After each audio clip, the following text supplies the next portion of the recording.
All right, Nuggets fans, welcome into Pickaxe and Roll, brought to you by our good friends, nobody at this point. I am your host, Ryan Blackburn, at NBA Blackburn on Twitter, part of the Mile High Sports Podcast Network, and I am here.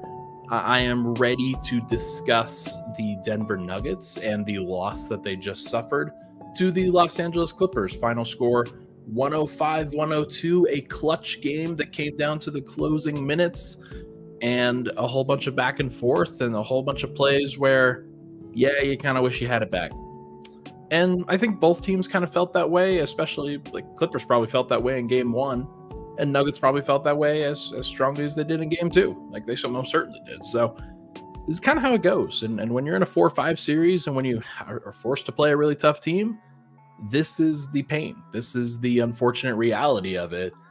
And it's we're going to talk about it. We're going to talk about there's a lot of things to get into and a lot of questions, concerns, and just kind of series evaluation for a series that goes 1-1 where you lose your own home court advantage in an unfortunate way.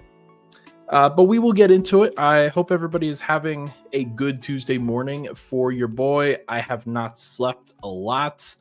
That probably comes through on the screen, but that's how the cookie crumbles. This is the playoffs. You gotta power through. So we're going to talk about it all. It'll be good. Series tied 1-1 now. Nuggets lose 105-102, and they are, I would say, in a pretty interesting place with where their rotation is, with what they're supposed to be accomplishing over the course of these next couple weeks. The Clippers did what they wanted to do. They earned a split, 1-1, and both of those games were exceedingly competitive. The Clippers I knew would play with more desperation heading into the second game after losing the first one. And we probably have to start with Kawhi Leonard, who was utterly fantastic in this game, just one of his best performances that we have really seen in a while since Kawhi Leonard has been playing basketball. Like 2021 is the last time that I could recall Kawhi Leonard being this good in a playoff environment. Part of it is because, I think 2022 he didn't play in the playoffs. 2023 he didn't play in the playoffs. 2024 he was briefly good and then stopped playing in the playoffs. So this is just Denver kind of catching it at the wrong time where, Kawhi Leonard is really good now. And he shot 9 of 15 in the first game, and you saw the signs. Denver did a good job of blitzing him, making him uncomfortable. But just overall, he was an absolute monster in this game, going one-on-one against a whole bunch of different guys. Started off against Jamal Murray, who was sick in this game and clearly not feeling like his best self. For some reason, we knew he was sick by the fact that he was wearing sleeves and just the way that he kind of looked and carried himself on the court. He powered through and had a good game, but Kawhi was hunting him at the beginning of it and I think made 3 straight shots. And then he got going. And every time the Clippers needed a bucket, they got the ball to Kawhi Leonard in a big situation, and he made it. The shot that he made at the halftime, where he dribbles down the floor, gets around Christian Brown, jumps over and around 2 separate Nuggets defenders, and gets to a place where he can make that shot, a 3 going into halftime.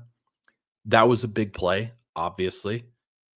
And then just every shot that he made in the out of halftime, it felt like a back-breaking play where Denver would play really good defense and he would just get to the spot that he wanted to get to and rise and fire like he's downloading software on how to shoot a jump shot. And he is the most I think I was sitting next to near Brendan Vogt when we were just talking about this game. He just has such a perfect jumper with no wasted motion, and there's nothing extraordinary about it other than the fact that it doesn't matter what the situation is. He can get to that exact shot at any point and dominate. And it's tough. Like, if you're Denver, you don't want to change up too much and be too reactionary. But in the first game, he went 9 of 15. In the second game, he went 15 of 19. That for all you math majors out there, that is 23 of 34 and or 24 of 34, excuse me. Math major over here. And that is a really high shooting percentage. That's a crazy high one. And the only time when he really started missing some shots was in the fourth quarter where yeah, kind of understandable that he got a little bit tired, got a little bit gassed in the situation. There was one play that he just shot over the double team because like why not at that point? Didn't come anywhere close to making that one, but this was just an all-timer performance from Kawhi.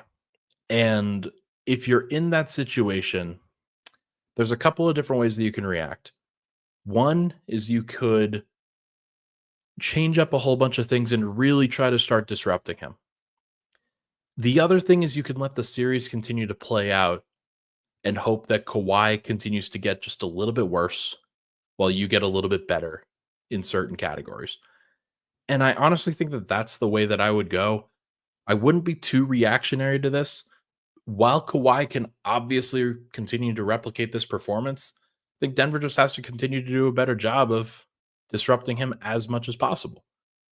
So we will see how it ultimately plays out. But I just think that Denver, if they are too reactionary to Kawhi and just immediately try to bend their defense as much to stopping him, it's just going to free up some other things for the Clippers. Whether Denver's doubling, whether they are changing their personnel and putting worse offensive players on the floor in the form of better defense. Denver, I don't think, should be reacting too strongly. These are two very even teams. And the most important thing Denver can do is just play the best version of basketball that they can play. And if that includes Kawhi Leonard hitting the occasional contested mid-range pull-up jumper, then you have to live with it. Like, that's just kind of how it is. So, gonna be interesting to see what Denver does.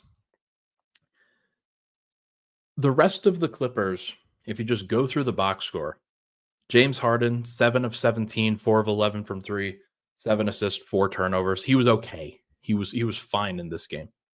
Ivica Zubac, 16 points, 12 rebounds, 4 assists, 6 of 10 from the field, 4 or 5 from the free throw line. He was good, not great. Norman Powell started the game 0 of 5, finished the game 5 of 14. Like 5 of 14 overall. So that would be made 5 of his final 9 shots, including a clutch 3 over Nikola Jokic after Michael Porter Jr. turned the ball over with about 90 seconds left to go and hurt his shoulder in the process. We'll get to that play in just a bit. But like Powell got it going just a little bit. And then Nicholas Batum off the bench made a couple clutch threes. Denver is in an interesting place because the Clippers, they still have like Norman Powell only played 32 minutes, but like asking him to play that much more, I'm not sure is the right call. But Kawhi played 38, Zubac played 40, Harden played 39. Their guys are also playing heavy minutes, and their guys will also tire out over the course of a series. Like that's just the natural thing. So does Denver have the mental energy, the physical energy to continue matching them throughout a series? And when it goes to LA, we will see. We'll see what Denver has in store. But let's talk about Jokic. 43 minutes. He played the entire second half. Kind of like David Adelman gave some kind of shaky reasons as to why he played the entire second half. It was like, yeah, wanted to get in there and play him the first 3 minutes or so of the fourth quarter, but then that group was rolling, so you didn't want to take him off the floor. And I don't buy that. I think that if if you get Jokic a bit of a break, like 2 minutes or whatever, then maybe he makes fewer mistakes down the stretch because let's face it, like Jokic was 26 points, 12 rebounds, 10 assists, 3 steals. He was pretty good. 8 of 16, 4 of 8 from 3. That means, by the way, he was 4 of 8 from 2, but he only went 6 of 10 from the line and he committed 7 turnovers. And those are just back breaking plays. Like there were several that he made that were very uncharacteristic of who Nikola Jokic has been for the Nuggets throughout these last few years. Um, he is facing an upward battle in this matchup because Zubac is fantastic. Harden is a great pick and roll player to attack Jokic on a consistent basis. And then the three kind of perimeter defenders that they have in the mix, Chris Dunn, Kawhi Leonard, and Derrick Jones Jr., are just thieves. Like they are so good with their hands in general that it's very tough to deal with that on a consistent basis. Batum is also really good, and Harden is very good with his hands. And Norman Powell had 3 steals last night. I'm not going to put all the struggles on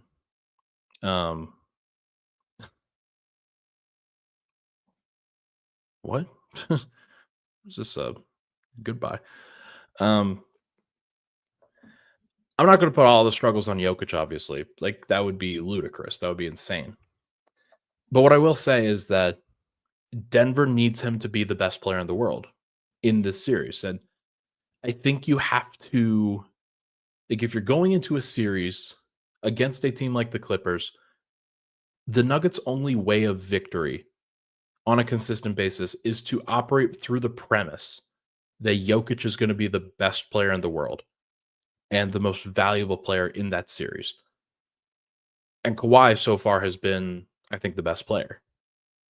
But like, I don't know, you average it out over the course of these two, and like I thought the Jokic had a better game in the first than Kawhi, and then Kawhi obviously had the best game of anybody so far in this series, in this game last night. So, like, look, that's just how the cookie crumbles, and maybe if you play those guys to a standstill over the course of a series, then it's up to the rest of the supporting cast: Jamal Murray, Aaron Gordon, Christian Brown, Michael Porter, Russell Westbrook.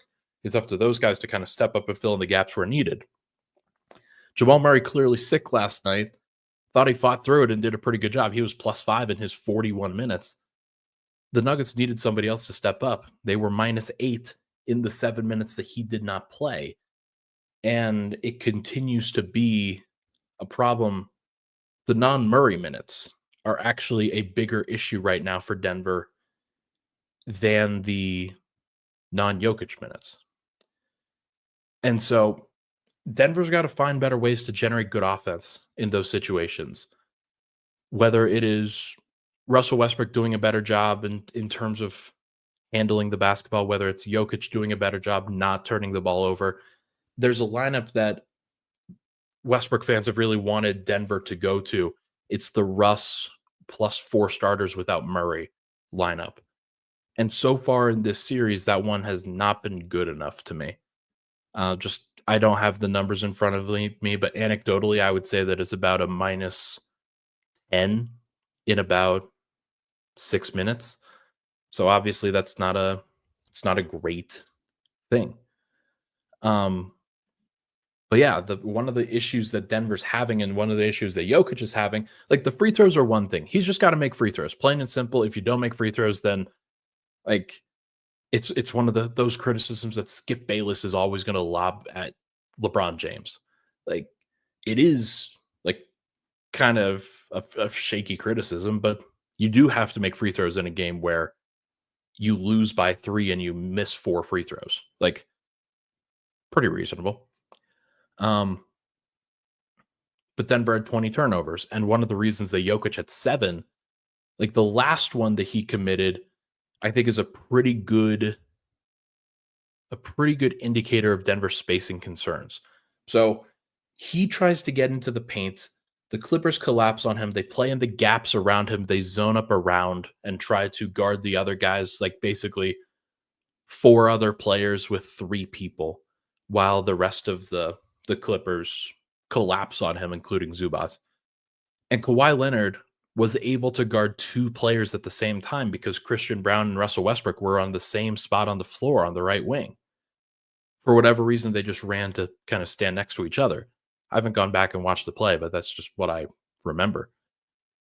And then Kawhi Leonard could just kind of stay in between those two, like right in front of where they were. He picked off the pass very easily as Jokic tried to hit the open man, but there was no open man because two players stood in one spot.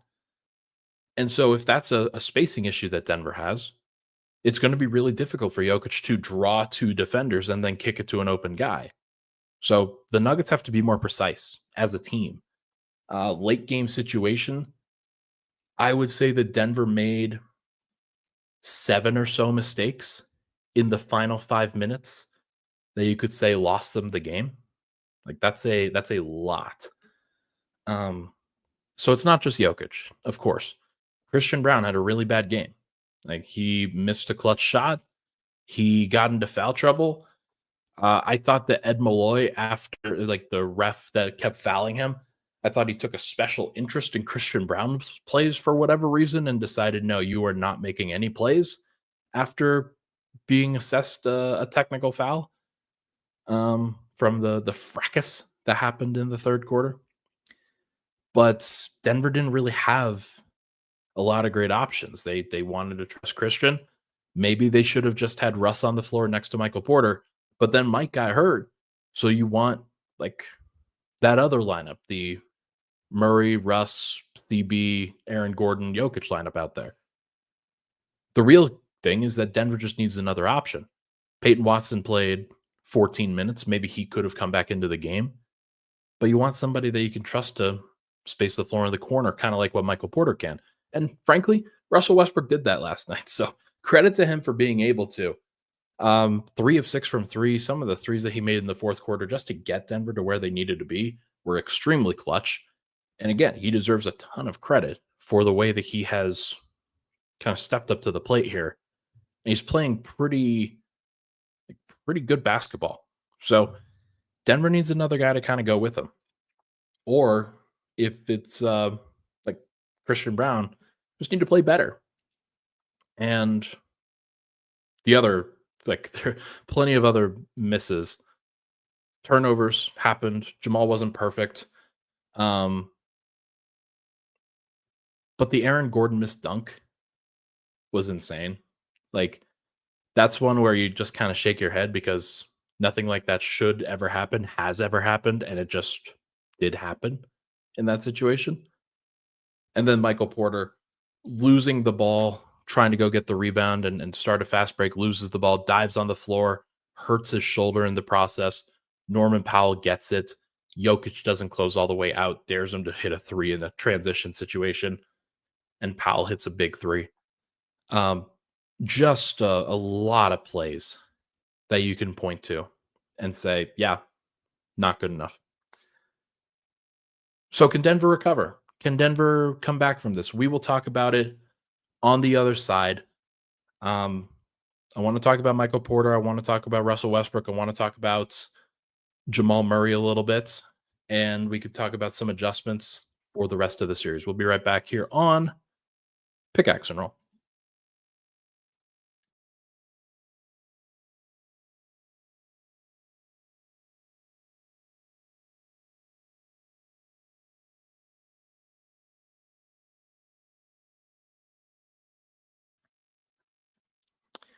All right, we are back. Pickaxe and Roll. Ryan Blackburn here. Thank you so much for tuning into the show. Hit the like button, hit the subscribe button. I know it's a sad one for Nuggets fans, but if you're here, would be awesome if you could show some love to the live stream or to the audio, because getting even more audio listeners during the playoffs, of course, and doing my best, trying to put out the best content I possibly can. Full posterity. There will be no show tomorrow. There will probably be a show on Thursday morning. Actually, maybe I'll flip that because it kind of doesn't necessarily make sense to like just have a preview show for game 3 that's going to sit for about 8 hours. So I'll think about that. Maybe I'll do a show tomorrow. We will just have to see. But no matter what, there will be a show on Friday morning after the Nuggets game 3 on Thursday night. Okay. Um, Michael Porter.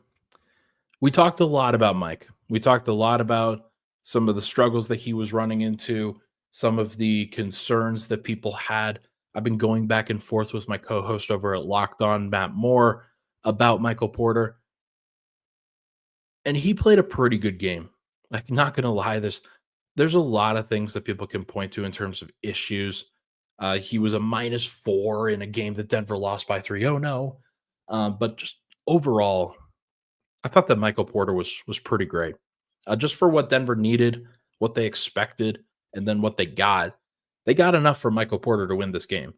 15 points, 6 of 11 from the field, 2 of 4 from 3, 1 of 2 from the line. Again, missed free throws. Everybody kind of had an issue there, but Jokic was the biggest offender. 15 rebounds for Michael Porter, 6 offensive rebounds, 9 defensive rebounds. He had a lot of putback opportunities for Denver and did really well in terms of just collecting those, giving Denver opportunities. He had an assist and a steal, 3 turnovers, but like, you take the bad with the good. And the 3 that he hit, there was a Jokic turnover that happened with about 4 minutes to go, I want to say. 5 minutes to go, 4 minutes to go. And then James Harden immediately passes the ball. Jokic deflects it. It gets ping-ponged around. Jokic catches it at the top of the key. Michael Porter spots up on the right side of the floor and crushes it. I think that took Denver from what was a 197 game to being tied at 100 at that point. That was with about 4:14 to go. It was 96-96. My mistake. But just a massive, massive 3 in that situation. And it's why you want Michael Porter out there, right? Like, you want him to make those big shots, to put those in a lot of situations. Like, I don't know. Okay. Don't tell Santa Cruz is wiling in the comments. Ryan, can you ask Adelman why he makes Jokic play every minute? Did he not learn from game 7? He didn't make Jokic play every minute. Jokic asks to play. And then Adelman, that's just not how the process works. Adelman checks in with Jokic and says, "How are you feeling?" He continues to check in with Jokic on a consistent basis. And Jokic is just going to keep saying, "I'm good, I'm good, I'm good." And do you disregard the thought process of the best player in the world? Do you just like not care? No. Do I think that it was a mistake? Yes. Was this a situation where did he not learn from game 7? No. What are we doing? Like, this is the playoffs. This is an opportunity for Denver to go up 2-0. They've got 2 days off heading into the rest of the series. Jokic usually doesn't make mistakes like this. It's going to be fine. It's going to be okay. Jokic is not the one to worry about. And I think, and besides, what was the other option? DeAndre Jordan? DJ was horrible in the first half. Like, Denver, with the non-Jokic minutes, you want to minimize those as much as possible. So do I blame Adelman for wanting to go with the best player in the world? No. 43 minutes is also like, yeah, it's not great. You would rather guys play closer to 38 to 40. But the difference between 43 and 38 is not as much as you would think. It's not. Okay. Michael Porter did a lot of great things in this game. He got the opportunity to close in part because Christian Brown wasn't great.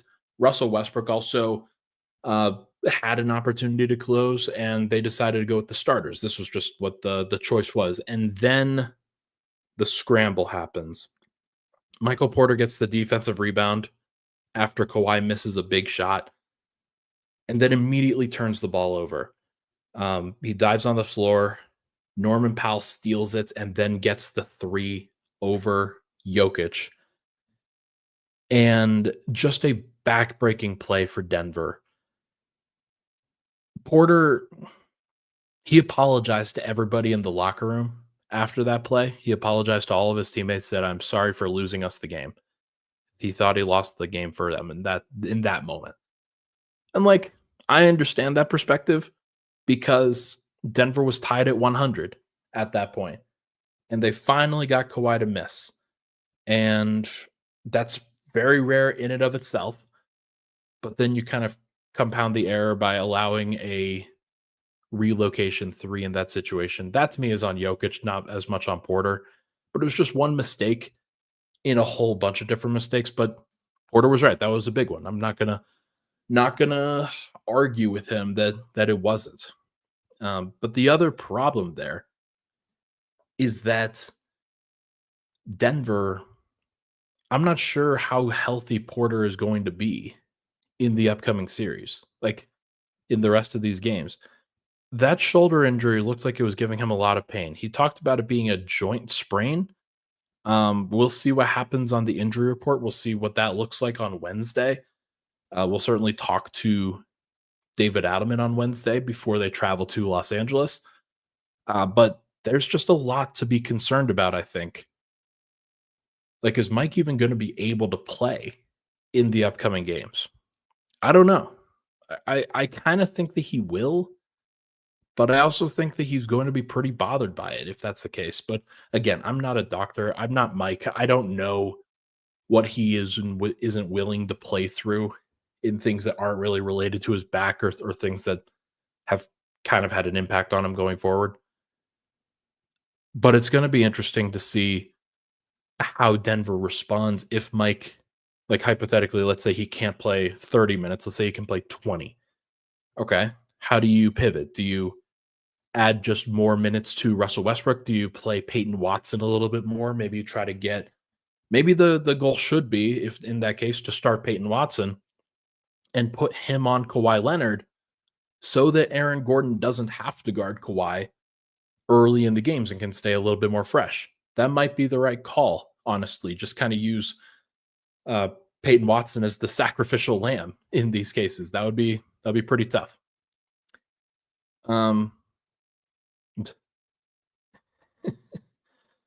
Gosh, the comments are hating on Murray, and I don't really know why. Guys, Murray played a really good game. Like he fought through what was pretty clearly a sickness, had the highest plus minus on the team, made some very very clutch threes, shot more efficiently than Jokic in this game, and played what I thought was a pretty solid game both ways. I don't know.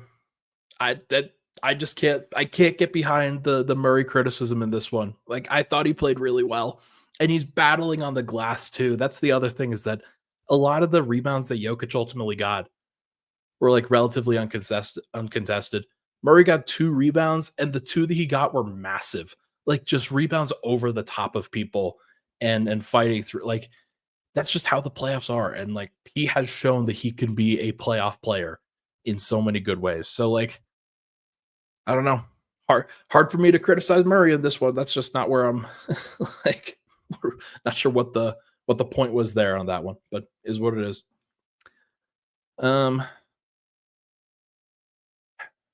Okay. Anything else? Should I cover the final play? Yeah, Denver gets the ball basically down 3, like they're down 105, 102 with about, I want to say 15 seconds left to go.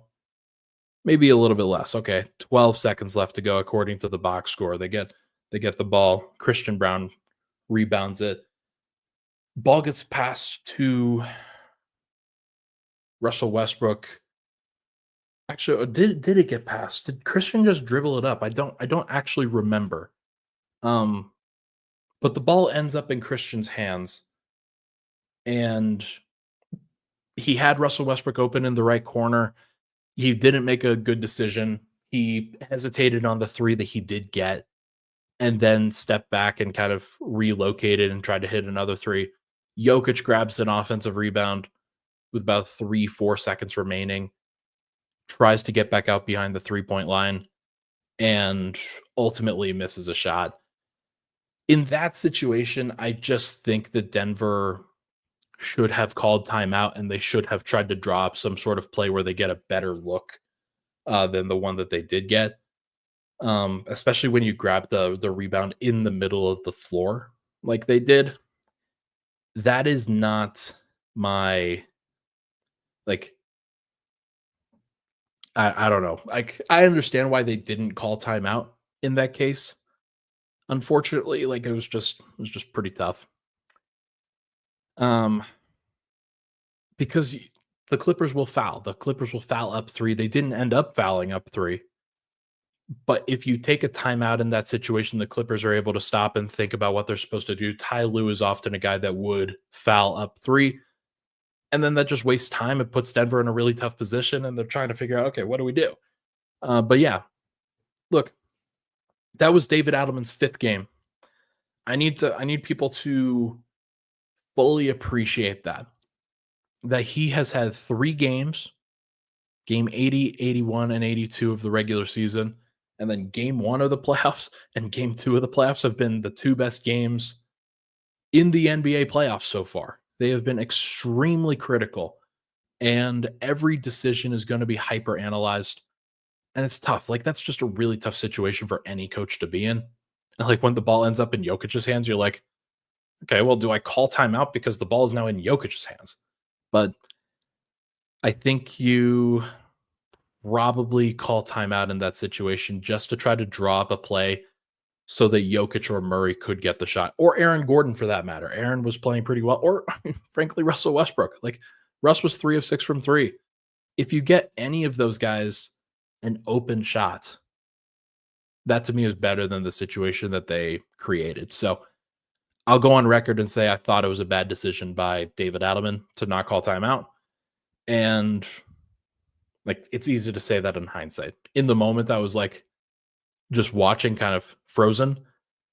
And then I was watching and realized, oh crap, they had a timeout that could have saved this. They absolutely could have saved all of this effort. But it's tough. So, last thing before we get out of here. Where will the series go from here? Denver is tied 1-1. I think that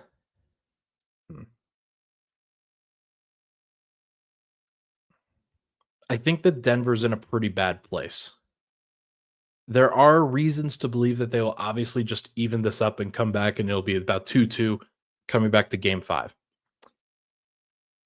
But I think that there is some serious momentum here going towards the Clippers. They have to feel pretty euphoric about this. Denver loses at the buzzer in game 2. Michael Porter's hurt. Jamal Murray is sick. Aaron Gordon's dealing with Kawhi Leonard being Terminator mode. Jokic is making mistakes. I think that there's a world where Denver gets blown out in game 3 and then is going to have to play another very highly contested game 4. But the only way that Denver's going to be able to be up in these situations is to continue making shots, to continue to like generate good open threes on a consistent basis. They were doing that in the first quarter. Jalen Pickett hit a big transition 3 that put Denver up 9 in the first quarter.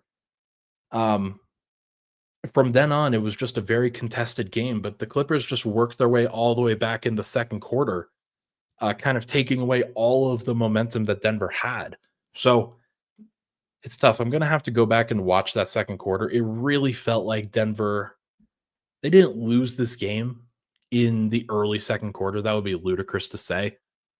But the minutes with Russ, Jamal, actually, it wasn't Russ out on the floor. My mistake.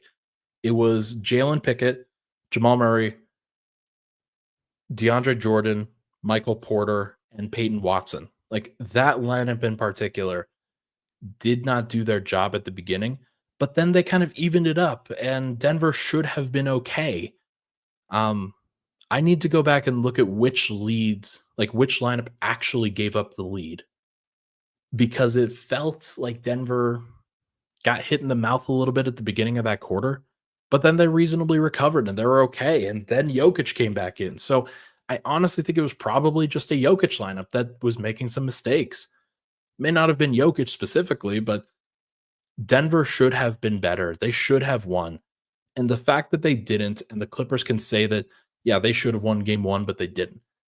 this series was always destined to be going 1-1 back to LA, and that's where the series starts to me.